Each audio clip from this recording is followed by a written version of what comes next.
Hello மக்களே, welcome to our channel மான்வா இன் தமிழ். நம்ம இன்றைக்கி எந்த மான்வை பற்றி பார்க்க போகிறோம்னா, ரிக்ரெஸ்டு மிஷினரி ஆஸ் அ பிளான் அதோட சாப்டர் 8 தான் பார்க்க போகிறோம். லாஸ்ட் சாப்டரில் என்ன பார்த்துருப்போம்னா, நம்ம ஹீரோ வந்து கெயினை வந்து டியூலுக்கு அழைப்பான். இப்போ அதுலேருந்து நெக்ஸ்ட் சாப்டரில் என்ன காட்டுறாங்கன்னா, உடனே ஒரு வாய்ஸ் ஓவர் போகுது. ஃபெஸ்டிவல் வந்து திடீர்னு கேன்சல் ஆயிடுச்சு. அது மட்டும் இல்லாமல் அந்த அட்மாஸ்பியரே வந்து ரொம்ப ஆக்ரோஷமாக இருந்தது. அப்புறம் திடீர்னு பார்த்தா எல்லாருமே அமைதியாகிட்டாங்க. உடனே மெர்ச்சன்ட்ஸ் பாதி பேருக்கு வெளியே போகவும் முடியாமல், இங்கே இருக்கவும் முடியாமல் அவங்களாம் கஷ்டப்பட்டுட்டு இருந்தாங்க. இந்த மாதிரி சுச்சுவேஷனில் அதுவும் இந்த மாதிரி ஒரு டியூல் நடந்தால் அவங்களுக்குலாம் இது கொஞ்சம் நிம்மதியாக இருக்கும். இதன் மூலமாக அவங்களால சம்பாதிக்க முடியும் அப்படின்னு இதெல்லாம் சொல்கிறதே பார்த்திங்கன்னா நம்ம ஹீரோ தான். இதெல்லாம் நினச்சி பார்த்து நம்ம ஹீரோ உடனே வந்து ஸ்டேஜ் மேலே நின்றுட்டுருக்கான். டியூலுக்கு ரெடி, அதுவும் ரொம்ப மாசாக ஸ்வாட் மேலே கை வச்சு நின்றுட்டுருக்கான். உடனே சுற்றி இருக்கவங்களாம் கத்துறாங்க, இது வந்து 1-on-1 போட்டி, அதுவும் மாஸ்டர் கெயினுக்கும் ஜிசிலியானுக்கும் அப்படின்ட்டு. சுற்றி இருக்கவனுங்களாம் மறுபடியும் கத்துறானுங்க, உங்கள் பணத்தை எல்லாருமே மாஸ்டர் கெயின் மேலே கட்டுங்க, இந்தமாரி ஒரு பைத்தியக்காரன்லாம் என்ன தண்டனை கிடைக்குமோ அதான் இப்போ கிடைக்க போகுது அப்படின்னு கத்திட்டு இருக்கானுங்க. உடனே இந்த பக்கம் பார்த்தீங்கன்னா ஒரு மெச்சன் வந்து கத்திட்டு இருக்கான், எல்லா லைனில் வந்து என்கிட்ட வந்து பெட் கட்டுங்க அப்படின்ட்டு. அவன் கத்திகிட்டே இருக்கும்போது பார்த்தீங்கன்னா எல்லா லைனாக வந்து எல்லாருமே கெயின் மேலே தான் பெட் கட்டுறாங்க. ஏன்னா இதான் ரொம்ப சேஃபஸ்ட்டான பெட்டு அப்படின்றதுனால. ஏன்னா ஜிஸ்லியான் தோற்றுருவான்ட்டு எல்லாருமே நினச்சிட்ருக்காங்க. உடனே கெயின் என்ன சொல்கிறான்னா நம்ம ஹீரோவை பார்த்து, உனக்கு எவ்வளோ தைரியம் இருந்தால் நோபுல்ஸோட டியூவில் வந்து இந்தமாரி ஒரு மார்க்கெட் பிளேஸில் வச்சுருப்ப நீ. இந்த டியூவில் ஆரம்பிக்கிறதுக்கு முன்னாடி உங்ககிட்ட தெளிவாக நான் சொல்லிடுறேன் பார், நீ சரண்டரே ஆனாலும் என்னோட ஸ்வாட் வந்து நிற்காது ஒன்று அட்டாக் பண்ணுறதுலேருந்து. அப்போ நம்ம ஹீரோ சொல்கிறான், அப்புறம் என்ன போதுமான அளவுக்கு கூட்டம் சேர்ந்துடுச்சு, நம்ம ஆரம்பிப்போமா. உடனே கெயின் கூட வந்த நைட் என்ன சொல்கிறான்னா, எனக்கு தெரிஞ்சு இது ஒன்றும் ப்ராப்பராக நடக்கிற பெட் மாதிரியே தெரியல. அப்படி எல்லாருமே யோசிச்சுட்டு இருக்கும்போது பார்த்தீங்கன்னா அந்த மெர்ச்சண்ட்டை காட்டுறாங்க. அவன் என்ன சொல்கிறான்னா, ஆமாம் யாருமே வந்து யங் மாஸ்டர் ஜிஸ்லியான் மேலே பெட்டே கட்டல. உடனே சுற்றி இருக்க க்ரௌட்லாம் கத்துது. என்னன்னு பார்த்தீங்கன்னா, இது கண்டிப்பாக ஜெயிக்க போகிறது கெயின் தான், அப்புறம் எதுக்கு நாங்கள் அவன் மேலே பெட் கட்டணும் அப்படின்ட்டு. இன்னொரு பக்கம் பார்த்தா இந்தமாரி ஒரு பைத்தியக்காரனால் மாஸ்டர் கெயினை ஜெயிக்கவும் முடியாது. அப்புறம் எதனா ஒரு பைத்தியக்காரனை வேணால் கூப்பிட்டு வந்து அவன் மேலே பெட் கட்ட சொல்லுங்கள், எங்களால் முடியாது அப்படின்னு இங்கே சுற்றி இருக்கவங்களாம் சொல்லிடுறாங்க. உடனே கெயின் வந்து நம்ம ஹீரோவை பார்த்து என்ன சொல்கிறான்னா, போய் இந்தமாரி மார்க்கெட் பிளேஸில் கூட உன்னை யாரும் மதிக்கலை பார்த்தியா. அப்படி கெயின் சொல்லிட்டு இருக்கும் போதே பார்த்தீங்கன்னா ஒரு நைட் வந்து நடந்து வரான். அது யாருன்னு பார்த்தா நம்ம கெயின் கிட்ட சம்மடி வாங்கினா பார்த்தீங்களா, கமாண்டர் சோக்வான். அவன் தான். அவன் நடந்து வந்து என்ன சொல்கிறான்னா, உடனே கமாண்டர் சோக்வான் என்ன சொல்கிறான்னு பார்த்தீங்கன்னா, என்னோட மொத்த பணத்தையும் நான் வந்து யங் மாஸ்டர் ஜிஸ்லியான் மேலே பெட் பண்ணுறேன் அப்படின்ட்டு அவனோட பணத்தெல்லாம் எடுத்து வைக்கிறான். அப்படி முடியாத நிலமையிலே வந்து அங்கே நிற்கிறான் அவன். உடனே பார்த்தீங்கன்னா இன்னொரு பெரிய பணம் மூட்டை வந்து அந்த பெஞ்ச் மேலே வந்து விழுது. அது யாருன்னு பார்த்தா நம்ம வந்து ஹீரோவோட தங்கச்சி எலினா தான். என்னோட மொத்த பணத்தையும் என்னோட அண்ணன் மேலே நான் பெட் பண்ணுறேன் அப்படின்ட்டு அவள் சொல்லவும் சுற்றி இருக்க மொத்த க்ரௌடும் ஷாக் ஆகிடுச்சு.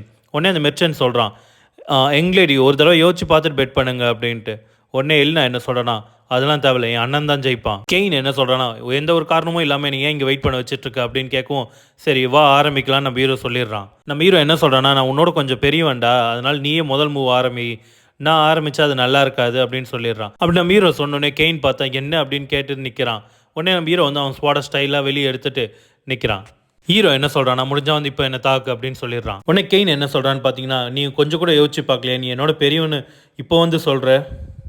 அங்கேருந்து கெயின் வந்து அவ்வளோ வேகமாக வந்து நம்ம ஹீரோவை பார்த்து ஒரு அட்டாக் பண்ணுறான். ஹீரோ வந்து அதையும் பிளாக் பண்ணிடுறான். கெயின் என்ன சொல்கிறான்னா, நீ ஆல்ரெடி உன்னை காப்பாற்றிக்கிறதுக்கான இந்த சான்ஸை வந்து நீ மிஸ் பண்ணிட்ட, இப்போ நீ என்னை எதிர்த்தே தான் ஆகணும் அப்படிலாம் சொல்லிட்டு கெயின் வந்து நம்ம ஹீரோ தொடர்ந்து அட்டாக் பண்ணிகிட்டே இருக்கான். அதுவும் அவன் யூஸ் பண்ணுற ஸ்வாட்மேன்ஷிப்லாம் ரொம்ப வித்தியாசமாக இருக்குது. கத்தி மோனையை பிடிச்சிட்டு பின்பக்கமாக வந்து அடிக்க பார்க்குறான் ஹீரோவை. உடனே சுற்றி இருக்க கூட்டம்லாம் கத்திட்டு இருக்கு. இது நம்ம எதிர்பார்த்த மாரி தான். யங் மாஸ்டர் கெயினை ஜிஸ்லியானால் எதிர்க்கவே முடியாது. அவன் முதல்ல ஒரு அடியை தாங்குறானான்னு பார்ப்போம். உடனே இந்த பக்கம் பார்த்தா பிளிண்டா வந்து எலினா கிட்ட சொல்கிறா, இப்போ நம்ம என்ன பண்ணுறது எங்களேடி, நம்ம இதை நிறுத்தியே ஆகணும் இப்போவே அப்படின்னு சொல்கிறா.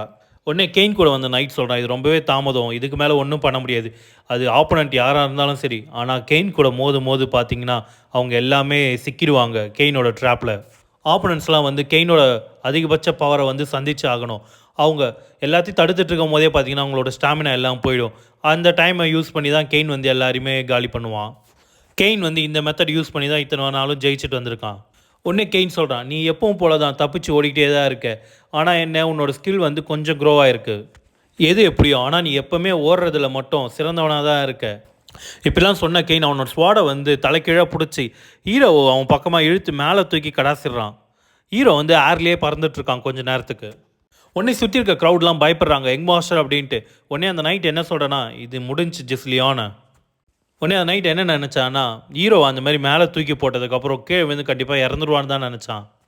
உடனே நம்ம ஹீரோ வந்து ஏரில் இருக்கும் போது என்ன சொல்கிறேன்னா, நான் உன் மேலே வந்து ஈஸியாக தான் தாக்கலான்னு இருந்தேன், ஆனால் நீ உன்னோட லைனை வந்து கிராஸ் பண்ணிட்ட, இதுக்கு மேலே உன்னை விட போகிறதில்ல இப்படி சொல்லிட்டு வந்து நம்ம ஹீரோ வந்து கெயினை வந்து ஒரு தாக்குறான். அவனுக்கு லைட்டாக ஸ்க்ராட்ச் ஆகுது.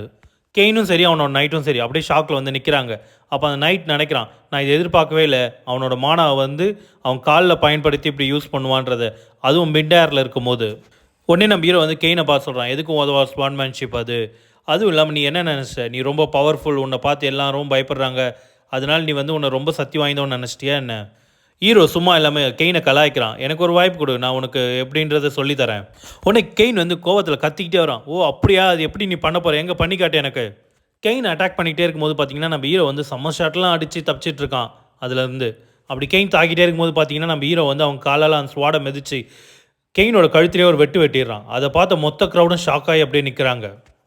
உடனே மொத்த க்ரௌடும் கத்துது. ஜிஸ்லியான் மாஸ்டர் வந்து கொஞ்சம் இம்ப்ரூவ் ஆகிட்டார். அதுவும் இல்லாமல் எங்களோட பணத்தெல்லாம் நாங்கள் கெயின் மேலே தான் பெட் கட்டியிருக்கோம். இப்படியே போச்சுன்னா ஜிஸ்லியான் ஜெயிச்சிருவார். இந்த பக்கம் பிரிண்டா பார்த்தா அப்படியே ஷாக் ஆகி நிற்கிறா. உடனே எலினா சொல்கிறா, பாத்தியா நான் சொன்னேன்ல உங்ககிட்ட. உடனே கெயின் வந்து ஷாக் ஆகிட்டு அப்படின்னு நினச்சி பார்க்குறான். என்னென்னா இந்த காயம் வந்து சின்னது தான், ஆனால் அவன் நினச்சிருந்தானா இதை வந்து என்னை நல்லா வெட்டியிருக்க முடியும் கழுத்தில். அவன் வந்து இதை வேணும்னே தான் பண்ணானா அவனோட ஸ்கில்லை காட்டுறதுக்காக. அதுவும் இல்லாமல் இந்தமாரி ஒரு பைத்தியக்காரனால் எப்படி இந்தமாரி ஸ்பான்மேன்ஷிப்பை யூஸ் பண்ண முடியுது. கெயின் வந்து அப்படி ஹீரோ ஷாக்கில் பார்த்துட்டே இருக்கும்போது ஹீரோ என்ன பண்ணுறான்னா அவனோட ஸ்வாடை தூக்கி போட்டு, இவ்வளோ ஸ்கில் டிஃப்ரென்ஸ் பிட்வீன் நம்ம 2 பேருக்குள்ளே இருக்குது, அதனால் இதில் ஒன்றும் என்டர்டைன்மெண்ட் கிடையாது, வா நீ நானும் கையிலேயே சண்டை போடலாம். உடனே கெயின் வந்து கோவத்தில் அப்படியே முறைக்கிறான் ஹீரோவை பார்த்துட்டு. உடனே ஹீரோ என்ன சொல்கிறான்னா, நான் இதை வந்து ஒரு வாய்ப்பாக யூஸ் பண்ணி உனக்கு நான் சொல்லித்தர போகிறேன், அதுவும் என்னோட வெறும் கைகளாலே அப்படின்ட்டு இந்த சாப்டரை முடிச்சிடறாங்க மக்களே. நம்ம சேனலை ஃபாலோ பண்ணி சப்ஸ்கிரைப் பண்ணுங்கள். நெக்ஸ்ட் வீடியோ நாளைக்கு வரும்.